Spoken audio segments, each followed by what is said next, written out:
with everything going on over there in the Middle East, it kind of makes me wonder, and you should be wondering too, how should we be thinking and preparing right now? What is the outcome going to be? What's the aftermath going to be like? What are things going to be like down the road? Because when you look back, the Desert Storm, 9/11, you go back to, say, late 1991. I was just a kid back then, a young kid. I barely remember it. But late 1991 was Desert Storm. That's when they deployed into, I want to say, Iraq and Kuwait. Right around that same time, your gun laws tightened up, thanks to Feinstein out in California. California gun laws really tightened up shortly after Desert Storm. I want to say by 93, 94, it was done deal. The AR ban was in full effect. And they may have bounced back a little bit, but it wasn't like it was before. That's when they introduced the bullet buttons and the small capacity magazines and uh, stringent background checks and whatnot. Even trying to get a pistol, they did a full background check, but you guys already, there's no need to go into that. You already know. 9/11 was the big one. I remember that more. I was much older. Um, I didn't think much about it then, but now I really do. They called that was the Operation Freedom. But if you look at the Patriot Act, we lost more freedoms there too. So these Middle East conflicts that we get into, the, us the American, we lose from it really. The prices on everything goes up. We lose more rights, more freedoms. I hope with Trump we don't experience that this time, but it's gonna get nasty. Iraq is bigger than the previous conflicts. Iran is bigger than Iraq. They're bigger than Kuwait. They're bigger than Afghanistan. They're blowing those countries away. If you look at where Iran is at, and then you got that country border, and then you got Iraq, and then all these other clusters of countries where we've been in feuds with over there before. Iran's blown all them away. They've been digging underground bunkers for 40 years, or an underground tunnel. You can't get them. The bunker busters just here. What was that? 2020? Was that last year?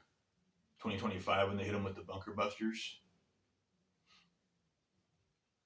Trump did the right thing. They gave them 3 days to evacuate.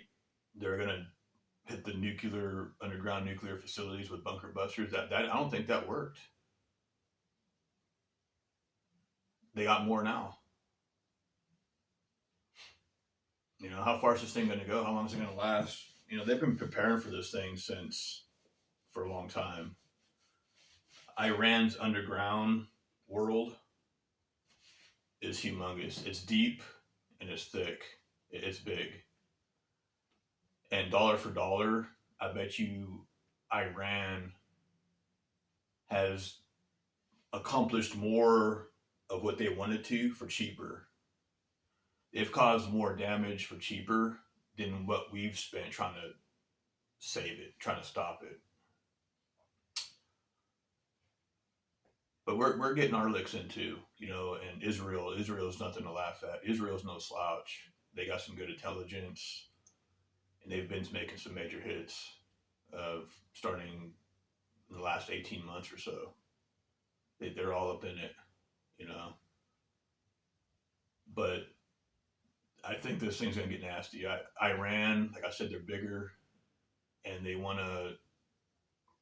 gonna push harder than the previous conflicts.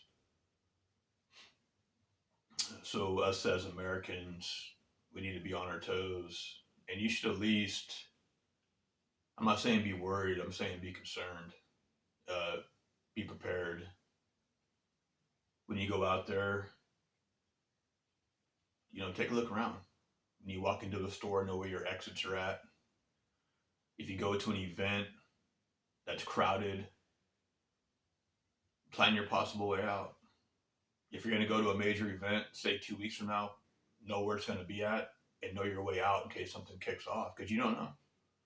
You just had that guy running around out there. Was it Texas?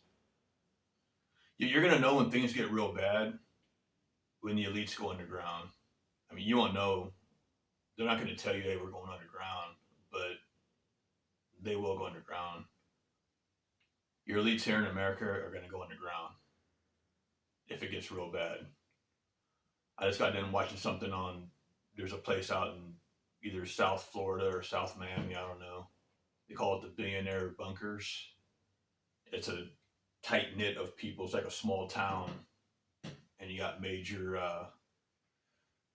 wealth and major names out there. And all you gotta do is look at. I'm not gonna mention any names, but yeah,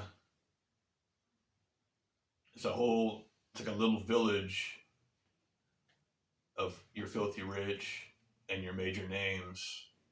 And when things get bad, they're just gonna go underground. Just like the Iran elites, they're underground right now, probably. They're $1 billion underground mansions, basically, is what they are. Underground cities, underground mansions. So if they start playing with nukes, they're good. They're just gonna go downstairs.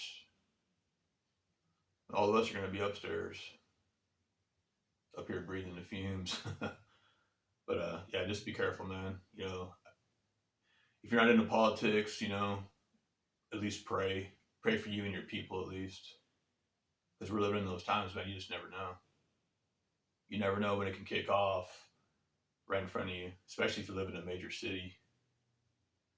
So watch out for you and yours, and be aware of what's going on, because I think it's going to get worse. I think Iran wants to take this to the next. I would say Iran's kind of living out their prophecies, their Bibles, their religions, they're